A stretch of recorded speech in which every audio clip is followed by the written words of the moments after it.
Hello and welcome to SST only. आज हम बहुत ही इंटरेस्टिंग टॉपिक करने वाले हैं जिसका नाम है रीडिंग मीनिया। इंटरेस्टिंग के साथ साथ ये काफ़ी इंपॉर्टेंट भी है। इस चैप्टर से तो स्टार्ट करते हैं। तो 17-18 सेंचुरी के टाइम पे अभी तक हमने देख चुके थे कि सर लिटरेसी रेट जो यूरोप में थे वो काफ़ी ज़्यादा कम थे। तो इन टाइम पे कुछ एफर्ट्स किए जाते हैं जिसकी वजह से कि लिटरेसी लेवल इंक्रीज किया जाए, जिसको हम यहाँ पे हेडिंग में पढ़ रहे हैं, rise of literacy and the schools. अब ये कौन करता है एफर्ट्स? जो चर्चेस थे वो स्कूल्स को स्टैब्लिश करते हैं लोकल लेवल पे, जिसका मतलब है विलेजेस के लेवल पे। अब विलेजेस के लेवल पे स्कूल्स को इंट्रोड्यूस करने का पर्पस ये है कि जो पीजेंट्स और जो आर्टिशियंस थे, इनसे रिलेटेड जितने भी यहाँ पे उनके बच्चे थे या फिर खुद वो थे, उनको लिटरेट किया जाए।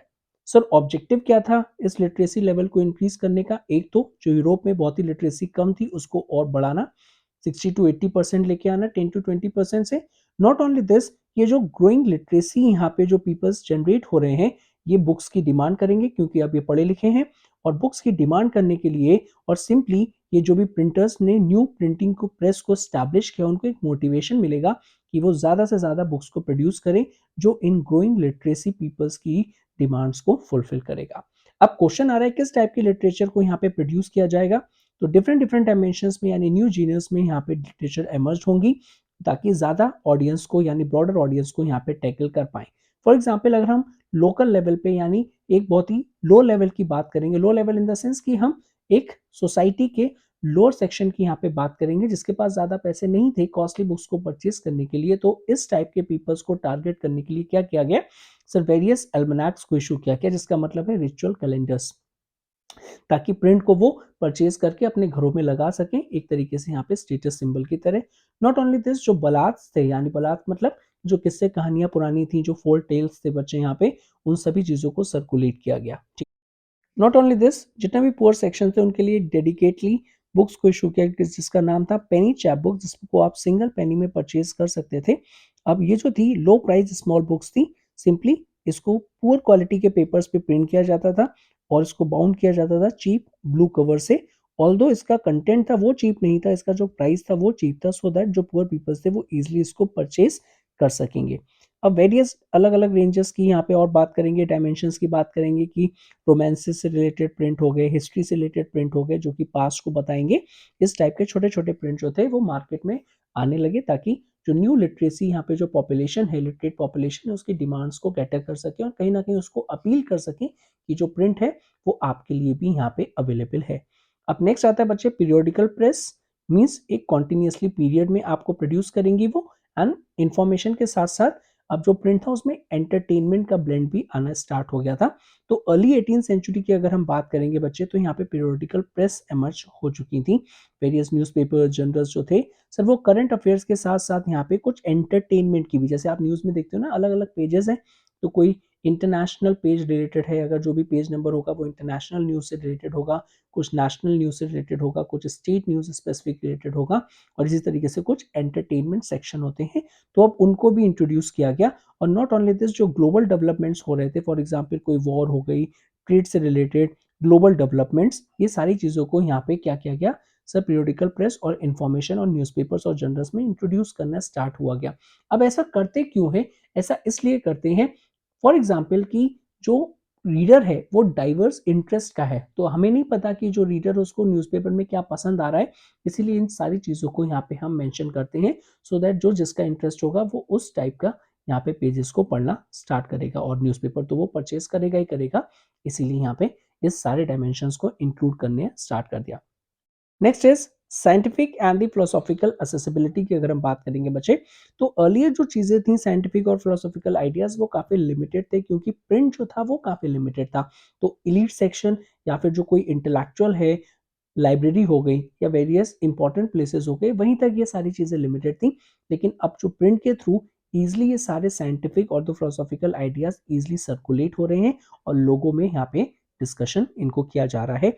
इसकी वजह से एंशियंट मेडिवल साइंटिफिक टेक्स्ट जो थे बच्चे, इनको प्रॉपर कंपाइल किया गया और लोगों को यहाँ पे पढ़ने को मिला, जिससे वो लोग अवेयर हुए। वेरियस मैप्स साइंटिफिक डायग्राम्स जो थे उनको प्रिंट किया गया, जिसकी वजह से ज़्यादा लोग उसको क्या कर पाए? एसेस कर पाए यहाँ पे। इंपॉर्टेंट साइंटिस्ट के जो वर्क्स थे लाइक आइजैक न्यूटन और various important thinkers Thomas Paine, Voltaire, Jean Jacques Rousseau, already आप क्लास 9 में फ्रेंच रेवोल्यूशन में पढ़ चुके हैं। इनके जो आइडियाज थे बच्चे वो भी अब ज़्यादा से ज़्यादा पीपल तक पहुँच पाएँगे और कहीं न कहीं ये ना एक रेवोल्यूशन यानी फ्रेंच रेवोल्यूशन में काफ़ी इंपॉर्टेंट रोल प्ले करते हैं बिकॉज़ जो फिलोसोफर्स के जो आइडियाज़ थे, वो प्रिंट के थ्रू सर्कुलेट होना स्टार्ट हो गए थे और जब लोग इन न्यू आइडियाज़ के टच में आए, तब उनको पता चला कि जो अभी एग्जिस्टिंग आइडियाज़ हैं और जो ये न्यू आइडियाज़ आ रहे हैं, काफ़ी ज़्यादा क्या है, रेवोल्यूशनरीज़ हैं और वो एग्जिस्टिंग आइडियाज़ के साथ कॉन्फ्लिक्ट कर रहे थे, जिसकी वजह से पीपल में एक अवेयरनेस जनरेट हुई और वो चेंज की डिमांड करना स्टार्ट कर देते हैं बच्चे यहाँ पे, ठीक है ना? तो ये सारी चीज़ों की बात करेंगे। अब यहाँ पे एक वर्ड आया है डिनोमिनेशंस। अब ये क्या है बच्चे? सब groups with in a religion. तो ये चीज़ यहाँ पे आ जाएगी। एल्मेनाक, यहाँ पे जो आपको एक वर्ड आया था जिसको मैंने आपको बताया था, एक रिलीजियस कैलेंडर है। एक एनुअल पब्लिकेशंस बचे जो कि एस्ट्रोनॉमिकल डेटा, जैसे आपने सुना होगा, अगर मैं हिंदी वर्जन इसका बताऊं तो वो है पंचांग, जिसमें full moon, half moon day, तो ये सारी चीज़ों के इंफॉर्मेशन रहती है। इसी टाइप का एक अल्मनाक जिसको हम रिलीजियस कैलेंडर भी और स्पिरिचुअल कैलेंडर भी बोलते हैं, तो ये सारी चीज़ों की इंफॉर्मेशन प्रोवाइड करवाता है। That is movement of the sun, moon, timing of the full tides, eclipse, ये सारी इंफॉर्मेशन बच्चे यहाँ पे, ठीक है। और इसको हमने क्या बोला था sir? Much else that was importance in everyday life of the people. और यहाँ पे जो भी उनको डे टू डे लाइफ में यूज करने के लिए जो इन्फॉर्मेशन चाहिए होती थी, वो सारी इस एस्ट्रोनॉमिकल डेटा या फिर एल्मेनाक के थ्रू वो जो नॉर्मल पीपल्स होते थे उनको मिल जाती थी स्पिरिचुअल, तो वो अपने साथ रखते थे। यानी उसमें एक छोटी सी बुक होती थी, उसमें सारी इन्फॉर्मेशन, एक तरीके का कैलेंडर है यहाँ पे। चैप बुक की बात करेंगे तो a term used to describe the pocket size books that are sold by the travelling peddlers, जिनको हम यहाँ पे चैपमैन कहते थे। ये सारी चीजें काफी पॉपुलर थी बच्चे from the time of the 16th century, यानी प्रिंट रेवोल्यूशन के टाइम की हम यहाँ पे बात कर रहे हैं। नेक्स्ट जो टॉपिक है, tremble therefore tyrants of the world. Mid 18th century की अगर हम बात करेंगे, सो बुक्स को अभी यहाँ पे कंसिडर किया जा रहा है कि जहाँ जहाँ पे यहाँ पे प्रिंट जाएगा, यानी जो इन्फॉर्मेशन जाएगी, जो नॉलेज जाएगी, वो प्रोग्रेस लेके आएगी और एनलाइटनमेंट लेके आएगी, जहाँ पे लोगों को न्यू आइडियाज मिलेंगे। और एनलाइटनमेंट का लिटरल मीन होता है रीबर्थ। जो अभी तक आप एक एग्जिस्टिंग आइडियाज में थे, अब आपका एक तरीके से रीबर्थ होगा जब न्यू आइडियाज आप क्या कर रहे हो, एनकाउंटर कर रहे हो। कॉमन बिलीफ ये था कि जो बुक्स हैं वो अब वर्ल्ड को चेंज कर सकती हैं। अब ये कैसे करेंगी? Changing the world through the books की बात करेंगे। सो ये सोसाइटी को लिबरेट कर सकती हैं, जो अभी तक का यहाँ पे जो एग्जिस्टिंग पॉलिटिकल सिस्टम था, डेस्पोटिज्म एंड दी टायरनी, यानी जो किंग था वो सारी पावर्स उसी के हाथ में थी, तो उस टाइम के सिस्टम से यानी सोसाइटी से वो लिबरेट कर सकती हैं बच्चे यहाँ पे। नाउ अब जो टाइम है वो रीजन का है और इंटेलेक्ट का है, यानी अब ऐसा नहीं है कि जो किंग ने कह दिया हम उसको मानेंगे, हम सिर्फ वो चीज़ों को एक्सेप्ट करेंगे जो लॉजिक और रीजन को एक्सेप्ट करेगा, यानी जो लॉजिक और रीजन को यहाँ पे क्या करेगा सर, वो जस्टिफाई करेगा। तो इसमें यहाँ पे लुइस सेबेस्टियन जो है बच्चे, उनका इंपॉर्टेंट पर्सपेक्टिव देखते हैं जरा। इनका पूरा नाम है Louis Sebastien Mercier's perspective. 18th century में फ्रेंच नॉवलिस्ट थे बच्चे, इन्होंने डिक्लेयर किया था कि जो प्रिंटिंग प्रेस है एक मोस्ट पावरफुल इंजन है प्रोग्रेस का। एंड नॉट ओनली दिस, ये शेप करेगा पब्लिक ओपिनियन को, और जिसकी वजह से जितना भी डेस्पोटिज्म है, यानी जो किंग वाली जो पोजीशन जितनी भी है, उसको वो एंड कर देगा। क्यों? क्योंकि किंग अपनी मर्जी से चीजों को मैनेज करते थे और प्रिंट जो था वो एक रेवोल्यूशन लेके आएगा जिसमें वो लोग लॉजिक को यूज करेंगे, रैशनल को यूज करेंगे। तो जितने भी किंग्स के डिसीजन है वो इस चीजों को यहाँ पे क्या करेंगे, जस्टिफाई करने चाहिए लॉजिक और रीजन को, और जो पीपल के लॉजिक और रीजन को जस्टिफाई नहीं करेंगे, ऐसे किंग के डिसीजन को वो कंडेम करेंगे। तो अल्टीमेटली जो डेस्पोटिज्म है वो कहीं ना कहीं प्रिंट के थ्रू एंड हो जाएगा। इन्होंने अपने जो नॉवेल्स थे, इन्होंने पावर ऑफ प्रिंट शोकेस की है कि जितने भी यहाँ पे मर्सियस के जो नॉवल थे, जितने भी हीरोज थे बच्चे, वो सर रीडिंग के बाद यहाँ पे ट्रांसफॉर्म होता है, मीन्स उसके अंदर में एक तरीके से चेंज आ जाता है। और बुक्स को यहाँ पे कंसिडर किया गया कि वो कैटलिस्ट हैं किसके आने के लिए, एनलाइटनमेंट आने के लिए, यानी रीबर्थ होने के लिए, यानी नॉलेज को लाने के लिए। इवन मर्सियर खुद प्रोक्लेम करते हैं कि tremble therefore the tyrants of the world, यानी जो अभी तक हम डेस्पोटिज्म की बात कर रहे हैं, जो सारी पोजीशंस को अपने हाथ में रखते हैं, किंग्स की बात कर रहे हैं, मोनार्क की बात कर रहे हैं, उन सब की पोजीशन जो है वो एंड होने वाली है। And they tremble before the virtual writer, हम उसकी यानी बुक्स की यहाँ पे बात कर रहे हैं बच्चे। तो ये सारी चीजें जो थी वो काफी इंपॉर्टेंट रोल प्ले करेंगी स्लोली एंड ग्रेजुअली। इसी तरीके से यहाँ पे ये जो फ्रेज यूज किया गया है कि कैसे जो बुक्स हैं वो वर्ल्ड को चेंज कर देंगी, तो इस टाइप के थ्रू यहाँ पे कर देंगी। अब जरा एक एग्जाम्पल देख लेते हैं जिसके थ्रू एक्चुअल में इस जो हमने अभी देखा उसको हम इम्प्लीमेंट करके देखते हैं कि क्या ये चीजें एक्चुअली में पॉसिबल है, कि जो जो प्रिंट आ रहा है क्या वो एक वर्ल्ड को यानी सोसाइटी को चेंज करने की उसकी कैपेबिलिटी है या नहीं। तो ये जो टॉपिक है ये 5 मार्कर में डायरेक्टली पूछ लिया जाता है, तो इसीलिए आपको एक एक पॉइंट इसको अच्छे से समझना है। तो 4.2 टॉपिक है ये, print culture and the French revolution की बात करेंगे कि प्रिंट कल्चर के थ्रू फ्रेंच रेवोल्यूशन जो था क्या वो आया। तो ये 3 आर्गुमेंट्स में डिस्कशन यहाँ पे डिवाइडेड है। इन 3 आर्गुमेंट्स को पढ़ने के बाद आपको ये पता चल जाएगा कि क्या प्रिंट एक रेवोल्यूशन को जनरेट कर सकता है, ओरिजिनेट कर सकता है, या फिर कैटलिस्ट की तरह काम कर सकता है उसको यहाँ पे बढ़ाने में। चलिए देखते हैं। सबसे पहले यहाँ पे फर्स्ट जो है यहाँ पे आर्गुमेंट है कि सर एनलाइटनमेंट के जितने भी आइडियाज थे, एनलाइटनमेंट आपको पता है रीबर्थ की हम बात कर रहे हैं, कि सर वो जो आइडियाज एमर्ज हुए थे एनलाइटनमेंट के, सर वो प्रिंट के थ्रू इजिली स्प्रेड होंगे। तो ये तो फर्स्ट चीज हो गई, एनलाइटनमेंट आइडियाज को पॉपुलराइज किया गया।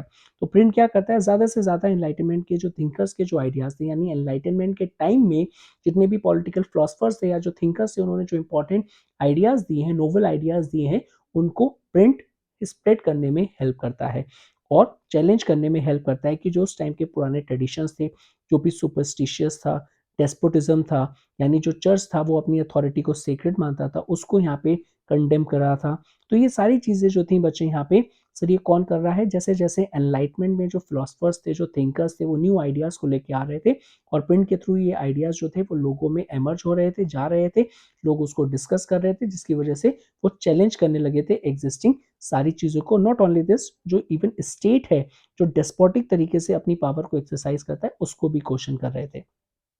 अब हुआ क्या, सर आइडियाज जितने भी प्रिंट आने से एक तरीके से जितनी भी अभी तक लेजिटिमेसी थी सोशल ऑर्डर की, यानी जो पुरानी चीजें अभी तक चल रही थी, अब वो इरोड होना स्टार्ट हो गई थी, यानी लोग उसको क्वेश्चन करना स्टार्ट कर दे रहे हैं।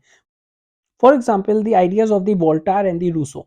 अब सिंपली मैं आपको एक्सप्लेन करता हूँ कि जो वोल्टायर थे वो ये बोलते थे कि सारी चीजों को आपको रीजन के थ्रू एक्सप्लेन करना है, यानी कुछ उसका एक रीजन होना चाहिए, लॉजिक होना चाहिए यहाँ पे। फॉर एग्जाम्पल उस टाइम पे जो चर्च ये बोलता था कि जो अर्थ है बच्चे वो इमोबाइल है, यानी मूव नहीं कर रही है। क्यों नहीं कर रही है साहब, जब उनसे पूछा गया, बोले सर पापियों के पाप से इतनी धरती भारी हो गई ना कि वो मूव ही नहीं कर पा रही। अब इमेजिन करके देखो यहाँ पे, अगर रीजन लगा के देखो, क्या ये चीजें पॉसिबल है। हमारा जितना भी पूरा का पूरा यहाँ पे जो चेंजिंग ऑफ द सीजन है, चेंजिंग ऑफ द ईयर है, सर डे एंड नाइट का जो फिनोमिना है, वो सारी चीजें इसी से रिलेटेड है, मूवमेंट से। तो क्या ये पॉसिबल है। तो इस टाइप के जो सारी आइडियाज थे बच्चे, जैसे फॉर एग्जाम्पल वोल्टायर ने बोला कि आप रीजन को यूज करो, तो जो भी एग्जिस्टिंग आइडियाज थे उनको लॉजिक और रीजन के थ्रू अप्लाई किया जा रहा था। अगर वो पास हो जा रहे थे, सिर्फ उन्हीं आइडियाज को एक्सेप्ट किया जा रहा था। अगर वो नहीं हो रहे थे तो उनको लोग क्वेश्चन कर रहे थे, जिसकी वजह से जो लेजिटिमेसी थी सोसाइटल ऑर्डर की, वो ब्रेक होना या इरोड होना स्टार्ट हो जाती है। नॉट ओनली दिस, रूसो भाई साहब ने बोल दिया था कि सोशल कॉन्ट्रैक्ट। अब ये सर सोशल कॉन्ट्रैक्ट क्या है बेटा, क्लास 9 में आपने फ्रेंच फिलोसफी में, यानी जो फ्रेंच रेवोल्यूशन था उसमें पढ़ा होगा। सोशल कॉन्ट्रैक्ट का मतलब है, फॉर एग्जाम्पल कि सर यहाँ पे 100 लोग हैं किसी भी कम्युनिटी में, और उन 100 लोगों में से सर सभी लोगों ने एग्री करके एक पर्सन को यहाँ पे चूज किया एज अ किंग। बोले ठीक है सर, ये जो किंग है सर, इसको ना हमने एक सोशल कॉन्ट्रैक्ट दिया है कि हम आपको अपने रिप्रेजेंटेटिव्स के तौर पे चूज करते हैं और आपका ऑब्जेक्टिव ये है कि आप हमारे वेलफेयर के लिए काम करोगे। सर एक सोशल कॉन्ट्रैक्ट है, आप इस पोजीशन पे, किंग की पोजीशन पे तभी तक रहोगे जब तक लोगों के लिए वेलफेयर करोगे, क्योंकि ये आपका कॉन्ट्रैक्ट है।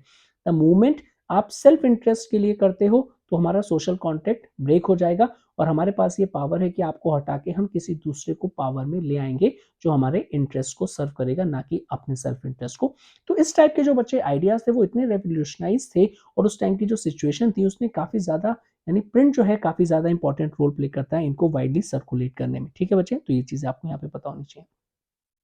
अब जो डेस्पोटिज्म यहाँ पे जो वर्ड आ रहा है बार बार, उसका मतलब क्या है, सर एक इस तरीके का गवर्नेंस सिस्टम जहाँ पे सारी जो एक पावर्स हैं, for example legislature, executive, judiciary, वो एक इंडिविजुअल्स के हाथ में हो, ठीक है, और वो अनलिमिटेड तरीके से उसको यूज कर सकता है। दैट मीन्स कोई भी उसके ऊपर कोई भी चेक नहीं है, यानी सर चेक्स एंड बैलेंसेस का कोई सिस्टम ही नहीं है, कोई भी उसको क्वेश्चन कर ही नहीं सकता है। तो ये सारी चीजों की बात करेंगे।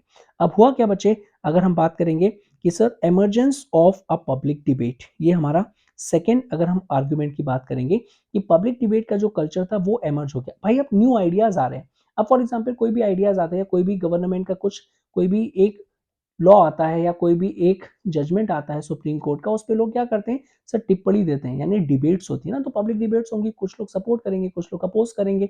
तो ऐसे ही यहाँ पे पब्लिक डिबेट्स एमर्ज हो गई थी बच्चे। तो यानी जो प्रिंट था उसने एक कल्चर ऑफ डायलॉग का डेवलप कर दिया था और डिबेट कर दिया था, यानी ज्यादा से ज्यादा लोग एक दूसरे से डिबेट कर रहे थे। सर एक दूसरे के साथ साथ जो एग्जिस्टिंग आइडियाज थे और जो न्यू आइडियाज थे उनके लिए भी यहाँ पे डिबेट कर रहे हैं, जिसकी वजह से हुआ क्या बच्चे कि सर इवैल्यूएशन यानी री-इवैल्यूएशन होता है एग्जिस्टिंग वैल्यूज का, नॉर्म्स का, इंस्टीट्यूशन कि एक्चुअल में जो आज के टाइम पे इंस्टीट्यूशन था, आज के टाइम पे मीन्स उस टाइम पे जो इंस्टीट्यूशन था, क्या उसको रहना चाहिए, उसको चेंज होना चाहिए, और चेंज होना चाहिए तो क्या चेंज होना चाहिए, और सर एग्जिस्टिंग रहना चाहिए तो क्यों रहना चाहिए। That type of public debates easily यहाँ पे हो रही थी। तो सिंपली वो शोकेस करनी थी कि जो लोग थे इन न्यू आइडियाज की वजह से अवेयर हो गए हैं कि सर वो अपनी रीजन को यूज करें, यानी रीजन को लगाएं। जो आपका रीजन है ना, सिंपली एक्सेप्ट ना करें जो चीजें अभी तक चल रही थी, उसको क्वेश्चन करेंगे लॉजिक और रीजन के थ्रू, उसको यहाँ पे क्या करेंगे सर, एनालाइज करेंगे। सो एज सिंपली बच्चे रिकॉग्नाइज करेंगे the need to question the existing ideas and the beliefs. जैसे जो चर्च वाला बिलीफ था कि भैया अर्थ तुम लोग के पापियों से, इतने पापी हो तुम लोग कि यहाँ पे इतनी हैवी हो गई है कि वो इमोबाइल हो गई है, मूव ही नहीं कर रही है। या फिर earth is the centre of the universe, क्या भैया क्या बात ही क्या है, बहुत ही अच्छे। तो रिजल्ट क्या हुआ बच्चे, इसकी वजह से एक सोशल रेवोल्यूशन यहाँ पे स्टार्ट हो जाता है। थर्ड जो आर्ग्यूमेंट है बहुत ही ज्यादा अच्छा है, satirical literature against the monarchy. अब बच्चे कहते हैं ना सटायर, यानी एक तरीके से क्या करना, क्वेश्चन करना और मजाक बनाना जो एग्जिस्टिंग सिस्टम था। तो जितनी भी लिटरेचर एमर्ज हो गई थी 1780s के टाइम पे, जितनी भी रॉयलिटी थी, यानी जो मोनार्क से रिलेटेड यहाँ पे आसपास का जो सिस्टम था, उन सभी का मजाक बनाया जा रहा था, उनको क्रिटिसाइज किया जा रहा था कि भैया वो बिल्कुल भी मॉरल नहीं है, और जो उनका सोशल ऑर्डर है बिल्कुल ही आउटडेटेड है, वो एग्जिस्टिंग आइडिया से कोई भी सिंक्रोनाइज नहीं करता है। वेरियस कार्टून्स और कैरिकेचर्स आ रहे थे, जो यहाँ पे मीम्स, जैसे आज के टाइम पे हम लोग बोलते हैं ना, उस टाइम पे मीम्स बनाई जा रही थी यहाँ पे जो मोनार्की थी उसके अगेंस्ट में। तो ये सजेस्ट किया जा रहा था इन सारी चीजों से बचे। Monarchy remain absorb only in the sensual pleasures, यानी उनको भैया अपनी लग्जूरियस लाइफ ही का यहाँ पे जीना है, बाकी जो भी लोग हैं उनको सफर करना पड़ रहा है, उनसे उनको कोई भी मतलब नहीं है। अब अच्छे जरा आर्ग्यूमेंट्स को एनालाइज करते हैं। तो प्रिंट ने स्प्रेड करने में हेल्प किया डाइवर्स आइडियाज। अब ये जो डाइवर्स आइडियाज थे ना, वो दोनों साइड से थे। फॉर एग्जांपल एक तरीके तो रेवोल्यूशनरी थे, जो एग्जिस्टिंग आइडियाज को क्वेश्चन कर रहे थे। For example the ideas of Voltaire and the Rousseau. Not only this, John Locke, Jean Jacques Rousseau हो गए, मॉन्टेस्क्यू हो गए, इन टाइप के जो फिलोसफर्स थे वो रेवोल्यूशनरी आइडियाज थे। लेकिन साथ ही साथ जो मोनार्कियल और चर्च ने प्रोपोगेंडा को स्टार्ट किया था अपनी पोजीशन, अपनी पावर को मेंटेन करने के लिए, सर वो भी हमको देखने को मिलता है। तो प्रिंट दोनों ही चीजों को क्या कर रहा है, प्रमोट कर रहा है बच्चे। अब पीपल जो थे डिफरेंट डिफरेंट उनके पास सोर्सेज आ रहे थे, अब वो चीजों को इंटरप्रेट कर रहे थे। साथ ही साथ जो उनको ठीक लग रहा था उसको एक्सेप्ट कर रहे थे, जो नहीं लग रहा था उसको रिजेक्ट कर रहे थे अपने पर्सनल पर्सपेक्टिव से। सो हम ये बोल सकते हैं बच्चे कि सर जो प्रिंट था उसने डायरेक्टली पीपल्स के माइंड को शेप नहीं किया। Next is the 19th century. अब 19th सेंचुरी में कौन सा टाइम पीरियड आ जाएगा, 1801 से लेके 1900 तक का टाइम पीरियड आ जाएगा। तो इस टाइम आते आते यहाँ पे जो यूरोप में जो पीपल्स थे मेजोरिटेरली वो लिटरेट हो गए, जिसकी वजह से हम बोलते हैं कि मास लिटरेसी अचीव हो गई यूरोप में। मीन्स लास्ट सेक्शन जो पीपल था वो लिटरेट हो गया। अब ये जो न्यू नंबर ऑफ और जो न्यू रीडर्स थे, यानी जो लिटरेट पीपल थे, वो कौन कौन थे बच्चे, चिल्ड्रन थे, विमेन्स थे और वर्कर्स थे। तो अब इसी से रिलेटेड सब टॉपिक को हम पढ़ने वाले हैं। For example 5.1 childrens, womens and the workers. तो सबसे पहले बात करेंगे कि जो चिल्ड्रंस है वो एज अ रीडर्स एमर्ज हो रहे हैं। अब लेट 19th सेंचुरी में हुआ क्या कि एजुकेशन को कंपलसरी कर दिया गया, जिसकी वजह से जितने भी चिल्ड्रंस हैं उनको एजुकेशन लेना कंपलसरी है। अब जब एजुकेशन लेंगे चिल्ड्रंस तो ऑब्वियसली उनको क्या होगी, टेक्स्ट बुक की रिक्वायरमेंट होगी, बिकॉज वो एक न्यू रीडर है।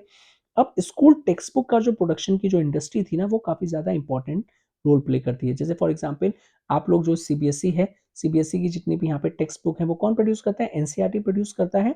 तो इस टाइप की जो यहाँ पे पब्लिशिंग इंडस्ट्री थी उसकी काफी इंपॉर्टेंट रोल प्ले करती है। अब 1857 में क्या होता है बच्चे, एक डेडिकेटेड चिल्ड्रन प्रेस को यहाँ पे स्टैब्लिश किया जाता है फ्रांस में। और ये जो प्रेस है वो पब्लिश करेगी जितने भी ओल्ड फेरी टेल्स हैं और फोल टेल्स हैं वो बच्चों के लिए। अभी भी यहाँ पे जो छोटे बच्चे होते हैं उनके जो पोएम्स होती हैं, जो बड़ी अच्छी स्टोरीज होती हैं, सर वो ओल्ड ट्रेडिशन से ली हुई होती हैं, ओल्ड फेरी टेल्स या फिर फोल टेल्स से यहाँ पे ली हुई होती हैं, और वही चीज़ों को यहाँ पे डेडिकेटेड ये जो प्रेस है वो पब्लिश करेगी। इसमें जो ग्रिम ब्रदर्स हैं वो काफ़ी इंपॉर्टेंट रोल प्ले करते हैं। ग्रिम ब्रदर्स के बारे में आपने नेशनलिज्म इन यूरोप में पढ़ रखा है, जो रोमांटिसिज्म के अंडर में यहाँ पे आया था। तो ग्रिम ब्रदर्स जो जर्मनी के हैं, इन्होंने क्या किया था बच्चे कि वो अलग अलग विलेजेस में गए थे और पीजन से रिलेटेड यहाँ पे जो फोल टेल्स थी, यानी जो पुरानी किस्से कहानियां थी, जो ट्रेडिशन था एक यहाँ पे, उसको क्या लेके आए सर, उसको उन्होंने एडिटेड वर्जन में पब्लिश किया। अब क्वेश्चन आता है बच्चे, ये एडिटेड वर्जन क्यों, एक्चुअल वर्जन में पब्लिश क्यों नहीं किया, क्योंकि हम जो लिटरेचर को बना रहे हैं वो बच्चों के लिए बना रहे हैं, इसीलिए यहाँ पे ये एडिटेड वर्जन था कि वो जितने भी वर्ड्स थे, यानी जो कंटेंट था वो अनसुटेबल था, जिसमें वायलेंस था या फिर कोई और चीज थी यहाँ पे, उन सभी चीज को हटा के चिल्ड्रन के लिए उनको क्या बनाया गया, सुटेबल बनाया गया बच्चे। और इवन उन चीज़ों को भी डिलीट किया गया जो कि एलिट्स के अकॉर्डिंगली वो वल्गर्स थी, यानी जो फोल्क टेल्स में कभी-कभी हो सकता है कोई ऐसा वर्ड जो कि वो नॉर्मल में डे टू डे यूज़ करते थे, लेकिन आज के टाइम कॉन्टेक्स्ट में यानी उस टाइम के कॉन्टेक्स्ट में वो चीज़ वल्गैरिटी से रिलेटेड होती थी, तो उन सभी चीज़ों को यहाँ पे हटा दिया जाता था। जिससे रिज़ल्ट क्या हुआ कि जितनी भी रूरल फोल्क टेल्स थी बच्चे, उन्होंने एक न्यू फॉर्म ले लिया। अभी तक लोग इसको नहीं पढ़ पाते थे, यानी स्पेशली अगर हम बच्चों की बात करेंगे। सो इस तरीके से हम देखेंगे जो प्रिंट थे, उन्होंने ओल्ड टेल्स यानी जिनको लोग भूल चुके थे, उसको भी यहाँ पे ट्रांसफ़ॉर्म करके लोगों के सामने वो लेके आए, ताकि लोग उनके बारे में और अच्छे से यहाँ पे जान सकते हैं।